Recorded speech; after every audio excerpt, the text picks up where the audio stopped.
আসন্ন এডিসি নির্বাচন ও ধর্মনগরে উপনির্বাচনকে কেন্দ্র করে ত্রিপুরা প্রদেশ কংগ্রেস ভবনে এক গুরুত্বপূর্ণ বৈঠকের আয়োজন করা হয়। আসন্ন এডিসি নির্বাচন ও ধর্মনগরে উপনির্বাচনকে কেন্দ্র করে ত্রিপুরা প্রদেশ কংগ্রেস ভবনে এক গুরুত্বপূর্ণ বৈঠকের আয়োজন করা হয়। উপস্থিত ছিলেন কংগ্রেস দলের সভাপতি আশিস কুমার সাহা, বিধায়ক বিরজিৎ সিনহা, শব্দ কুমার জমাতিয়া সহ অন্যান্যরা। সংবাদ মাধ্যমের মুখোমুখি হয়ে জানান, এডিসি নির্বাচনে কংগ্রেস দল 28টি আসনে প্রার্থী দেবে। পাশাপাশি ধর্মনগরে প্রার্থী তালিকা চূড়ান্ত করে সংবাদ মাধ্যমের মুখোমুখি হবেন। এছাড়া সিপিএম দল ইচ্ছাকৃতভাবে ধর্মনগরে প্রার্থী ঘোষণা করেছেন বলে জানান তিনি।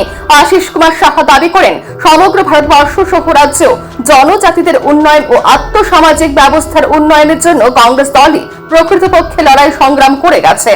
আগামী দিনেও জনজাতিদের উন্নয়নের জন্য কংগ্রেস দল কাঁধে কাঁধ মিলিয়ে লড়াই করবে। তিনি জানান, দল সিদ্ধান্ত নিয়েছে এডিসি নির্বাচনে 28টি আসনে কংগ্রেস প্রার্থী দেবে।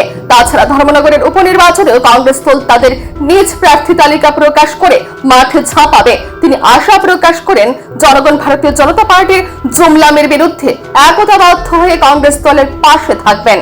এই নিয়ে আমাদের দলের পরিষদীয় দলনেতা বিরজিৎ সিনহা মহাশয় এবং আমাদের সিডব্লিউসি মেম্বার সুদীপ রায় বর্মন মহাশয়, ওনারা বিভিন্ন প্রতিক্রিয়া দিয়েছেন।